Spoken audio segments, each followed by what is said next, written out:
The GSM provides a source of dry air that is used to shield the cold stream. This prevents moisture from entering the cold stream and icing up, which will interfere with your experiment. It's not necessary to use an external source of dry air. However, if there is a strong preference, it is possible to use one. First, before connecting an external dry air source, you'll need to switch off the GSM's internal dry air generator. Using an external supply without turning this off may damage the GSM. To switch it off, navigate to the Settings menu using the arrow keys.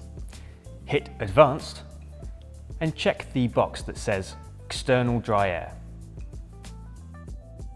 To confirm this action, press the Home icon and you should see External Shield displayed at the bottom of the screen. With the dry air generator switched off, you can now connect your external source of dry air to the 6mm AUX dry air port located on the back of the GSM. The dry air will need to meet the following specifications to ensure the Cryostream performs optimally. You'll also want to ensure that your dry air supply is on and that the flow rate matches the GSM's. This can be viewed and altered in the gas flow page we navigated to earlier.